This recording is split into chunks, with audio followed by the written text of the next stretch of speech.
नमस्कार, मैं अमीन अहमद और आप देख रहे हैं एनएमएफ न्यूज। इस वक्त दक्षिण एशिया में काफ़ी संकटग्रस्त देखा जा रहा है। एक तो भारत और पाकिस्तान के रिलेशन सही नहीं है, उसके बाद भारत और बांग्लादेश के भी रिलेशन में खटास आई हुई है। इसके साथ साथ चीन और भारत के साथ कुछ रिश्ते सुधरे हैं गलवान के बाद, लेकिन अभी भी जो बांग्लादेश में उथल पुथल मची हुई है उससे एक अलग तरह की टेंशन देखी जा रही है। आप जानते हैं शेख हसीना के अपदस्थ होने के बाद कट्टरपंथियों ने वहाँ पे कार्यवाहक एक पीएम का ऐलान किया जिनका नाम मोहम्मद यूनुस है। ये वही यूनुस हैं जिन्होंने पहले गरीबी मिटाने के लिए काम किया था, लेकिन आज इस्लाम को लेके ये काफ़ी कट्टर होते जा रहे हैं। और इसी का नतीजा है कि जब से ये पीएम बने हैं भारत के खिलाफ एक से बढ़कर एक बड़े स्टेप ले रहे हैं, जिससे भारत और बांग्लादेश के बीच में रिलेशन काफ़ी खटासपूर्ण हो गए हैं। इसी को लेके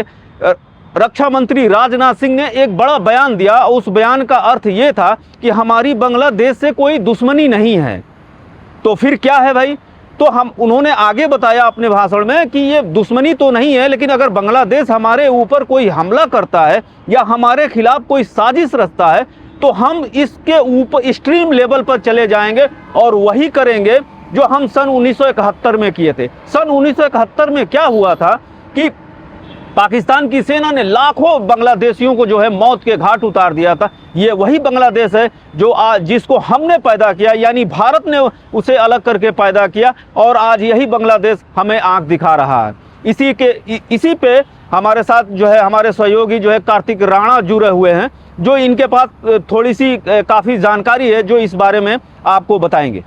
देखिए सर, ये जो बयान आया रक्षा मंत्री राजनाथ सिंह का, ये कोई बहुत हल्का बयान नहीं है या फिर ऐसे ही दे दिया गया बयान नहीं है। याद करिए, अभी रक्षा मंत्री का बयान आया था कि पाकिस्तान ने अगर सरक्रीक में कोई हरकत करने की कोशिश की तो उसका इतिहास और भूगोल बदल दिया जाएगा। अभी आपने एक बात कही कि इस्लाम को फैलाने का काम कर रहे हैं मोहम्मद यूनुस। जाकिर नायक को बुलाने की बात कही गई थी और लगभग एक महीना ने विरोध किया। एक महीना उसकी रैलियां, उनके भाषण होने थे, लेकिन भारत ने विरोध किया तो जाकिर नायक अब बांग्लादेश में नहीं आएगा। आसिम मुनीर को ले लीजिए। आसिम मुनीर क्या कर रहा है? क्यों मुल्ला मुनीर उसे कहा जाता है? क्यों वो टू नेशन थ्योरी की बात करता है? मतलब यूनुस की अगर सोच की बात करेंगे तो कट्टरपंथी है, आसिम मुनीर की सोच की बात करेंगे तो वो भी कट्टरपंथी हैं। और जब से इन दोनों का तालमेल हुआ है, यूनुस जब से आया है, तब से बांग्लादेश और पाकिस्तान के जो रिश्ते हैं वो बहुत अच्छे हुए हैं। ISI लगातार वहाँ जा रहा है। अभी एक जनरल है शमशाद मिर्जा, पाकिस्तान का, वो मोहम्मद यूनुस से मिलता है, वहाँ से मिलकर वो चिकन नेक पर जाता है। उसके पहले हाफिज सईद का एक कमांडर बांग्लादेश जाता है, वो चिकन नेक पर जाता है। तो और ये फखरुज़्ज़मान 12 अक्टूबर को ये भी चिकन नेक पर जाते हैं, वहाँ उसका दौरा करते हैं। जबकि भारत की जो इंटेलिजेंस यूनिट थी वो बांग्लादेश में उस वक्त मौजूद थी, वहाँ निर्माण कार्य चल रहा था। हालांकि उसके बाद वो निर्माण कार्य रोका गया। चीन के द्वारा वहाँ रडार सिस्टम लगा दिए गए हैं, एक नया हैंगर बनाया जा रहा है जिसमें 12 फाइटर जेट तैनात होंगे, ड्रोन्स वहाँ लगाए जा रहे हैं, बाकी मिसाइल से वहाँ तैनात की जा रही हैं। अब ये इलाका इतना इंपॉर्टेंट है कि भारत की तरफ से वहाँ S-400 डिप्लॉयड है, ब्रह्मोस डिप्लॉयड है, राफेल डिप्लॉयड है, सुखोई डिप्लॉयड है। मतलब जितना भी भारत के पास उन्नत किस्म का जो हथियार है वो वहाँ पर डिप्लॉयड है। और नई जानकारी आपको एक दूं तो भारत ने चिकन नेक कॉरिडोर जो है वहाँ 3 नए गैरासन और बना दिए हैं जिन्हें ऑपरेशनल कर दिया गया है। एक पश्चिम बंगाल में बनाया गया है, एक बिहार में बनाया गया है किशनगंज में, और एक आपका असम में बनाया गया है धुबरी के नज़दीक में, बामुनी उसका नाम है। ये 3 गैरासन बनाने की जरूरत क्यों पड़ी? जबकि लाखों सैनिक पहले से चिकन नेक पर तैनात हैं। अब 3 और बना दिए गए हैं, ऑपरेशनल कर दिए गए हैं। एक गैरासन में मतलब एक आप इसे सैन्य यूनिट समझ सकते हैं। एक यूनिट में 10,000 से लेकर 30,000 तक सैनिक हो सकते हैं, मतलब कम से कम 10,000 तो होंगे। तो और ज्यादा लाखों सैनिकों की तैनाती क्या बताती है आपको?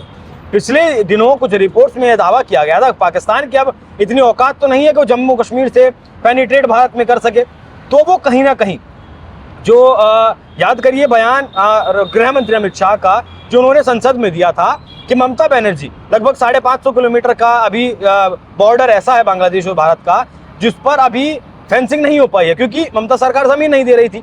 हालांकि अब सरकार ने दूसरा रास्ता अपनाया है और वहाँ फेंसिंग का काम शुरू किया है, लेकिन अभी भी कुछ इलाका बचा है जहाँ से फेंसिंग नहीं हो रही है। तो बांग्लादेश में हाफिज सईद एक गैंग बना रहा है महिलाओं का, जिसमें 10 साल से लेकर 14 साल की बच्चियों को ट्रेनिंग दी जा रही है, आत्मघाती जो हमला कर सके, जो कहीं भी जाकर फट सके। तो बांग्लादेश के रास्ते इस बार हाफिज सईद को ये जिम्मेदारी शायद दी गई है कि भारत को वो अशांत करे, भारत में एक बार फिर से हमला करे। इसी को लेकर आप देखिए कि राजस्थान के जैसलमेर से लेकर सरक्रीक तक भारत के 30,000 सैनिकों ने थल सेना, जल सेना, वायुसेना ने युद्धाभ्यास किया। अब एक और नोटम जारी किया गया है 10 तारीख से लेकर 15 तारीख तक, 10 से 15 नवंबर के बीच जो बांग्लादेश की जो समुद्री सीमा है वहां वो नोटम जारी किया गया है। वहां एक और युद्धाभ्यास होगा, एक और युद्धाभ्यास वहां पर होना ऑपरेशन त्रिशूल के तहत ही भारत के द्वारा, भारतीय सेना के द्वारा 3 गैरसन वहां बनाना। अब बांग्लादेश के लिए रक्षा मंत्री राजनाथ सिंह का बयान आना, उससे पहले पाकिस्तान को चेतावनी देना कि भूगोल इतिहास आपका बदल देंगे। तो अमीन सर, बहुत बड़ा कुछ यहाँ पर चल रहा है। बांग्लादेश, चीन और पाकिस्तान मिलकर कोई अलग खिचड़ी यहाँ पर पका रहे हैं, जिसकी पूरी जानकारी भारत को है। ग्रेटर बांग्लादेश का नक्शा भी दिया गया था अभी शमशाद मिर्जा को, उससे पहले कनाडा के राष्ट्रपति को भी दिया गया था। जितने भी डेलीगेट्स भारत में बांग्लादेश में जा रहे हैं उनको एक ग्रेटर बांग्लादेश का नक्शा भेंट किया जा रहा है, जिसमें उड़ीसा का हिस्सा है, बिहार का हिस्सा है, पश्चिम बंगाल का हिस्सा है। तो कुछ बहुत बड़ा मोहम्मद यूनुस पाकिस्तान के साथ मिलकर यहाँ पका रहा है, लेकिन उसका जवाब अगर कुछ किया बांग्लादेश ने, वो जवाब उसे क्या मिलेगा उसकी कल्पना भी शायद उसने नहीं। तो इसी में जैसे ही राजनाथ सिंह ने ये बात बोली कि अगर बांग्लादेश कुछ करता है तो हम उसका करारा जवाब देंगे, तो इस पे जो है मोहम्मद यूनुस का एक बयान आया है कि हम किसी दूसरे के देश के साथ समझौता कर रहे हैं, इससे हम भारत की जो है भूमि को हम कोई खतरा नहीं देंगे, हमारा हक है, हम स्वतंत्र हैं, हम किसी से भी बात करें। लेकिन आप सबसे बात करिए, लेकिन पाकिस्तान से आप जो बात कर रहे हैं और जो हमारी जो विवादित सीमाएं हैं वहाँ पे ले जाके उनके जनरलों के साथ आप हाथ मिला रहे हैं, और पाकिस्तान के जो सेना अध्यक्ष हैं उनके साथ और वहाँ के जो है डिप्टी सेना अध्यक्ष हैं उनके साथ जो है आप गलत नक्शा पेश कर रहे हैं। तो इसमें अगर भारत कुछ कह रहा है तो इसमें यूनुस को बुरा मानने की क्या बात है? इसके मतलब कि दिल में आपके कुछ नफरत है भारत के प्रति, तभी तो आप ये डिप्लोमेटिक जवाब ये है, सवाल जवाब होते डिप्लोमेटिक तरीके से ही उस आदमी ने ये बात कह दी। लेकिन क्या ये सही नहीं है कि उस आदमी ने भारत से जो चावल जाता था उसके एक्सपोर्ट पर बैन लगाया? भारत के जो लैंड पोर्ट भारत ने जब बंद किए तो उसका उसने विरोध किया। क्या ये बात सही नहीं है कि पाकिस्तान ने अपना बंदरगाह ऑफर किया है? लेकिन मैं बीच में इसमें रोकना चाहूँगा, लेकिन मुझे हंसी इस बात पे है कि ये दिलचस्प है कि भारत पे यूनुस ने जो है चावल करने से जो है बैन कर दिया, लेकिन वही चावल भारत का जो है एक जो है दुबई की कंपनी है, दुबई में उसका रजिस्ट्रेशन है, उससे चावल जो है भारतीय चावल वो खरीद रहे। तो ये तो मूर्खता हुई कि हमारा चावल पहले से दुबई जाता है, फिर दुबई से बांग्लादेश जाता है। बिल्कुल, उसका दाम अगर 100 रुपए है तो 100 रुपए में अगर दुबई की कंपनी खरीद रही है तो माल भाड़ा लेके अगर वो 150 करती है तो फिर अगर बांग्लादेश भेजती है तो 200 हुआ। तो ये कौन सी बहादुरी वाली बात नहीं? वो है ना कि भारत से डायरेक्ट नहीं खरीदना है। हाँ। अभी मेरी दो दिन पहले बांग्लादेश पत्रकार से एक बात हो रही थी मेरी, उन्होंने मुझे बताया कि पाकिस्तान से फिलहाल जहाज आ रहे हैं, मालवाहक जहाज आ रहे हैं, और उन पहले तो जो पाकिस्तान से या किसी भी देश से चिटगांव पोर्ट पर सामान आता था वो चेक होता था, लेकिन अब मोहम्मद यूनुस का आदेश है साफ तौर पर कि जो भी पाकिस्तान से सामान आएगा उसको चेक नहीं होगा। पाकिस्तान के मदरसों को इस वक्त हथियारों से भर दिया गया है। उन्होंने मुझे ऐसा बताया कि लगभग 2 लाख से ज्यादा जो AK-47 हैं या फिर हथियार हैं भारी मात्रा में वो पाकिस्तान से बांग्लादेश फिलहाल पहुंचाया जा रहा है, और इसी वजह से रक्षा मंत्री राजनाथ सिंह को ये बयान देने की जरूरत पड़ी है। भारत को अब एक और मोर्चे पर तैनात होना होगा, तैनात तो है ही, लेकिन और ज्यादा मजबूती वहां करनी होगी। पहले तो चीन और पाकिस्तान ही थे, लेकिन अब बांग्लादेश भी उस लिस्ट में शामिल हो गया। तो आप समझ सकते हैं कि आखिर बांग्लादेश क्यों चिढ़ा है राजनाथ सिंह की जो बयान आया है। उसके बाद उन्होंने उस बयान को जो है खारिज करते हुए कहा है कि हम पाकिस्तान से सिर्फ रिलेशन के लिए ऐसा किए हैं, लेकिन जो कार्तिक ने बात समझाई वो सीधी सी और सिंपल नहीं है, वो बहुत ही खिचड़ी पकी हुई है और कई तरह से वो घूम के जा रही है।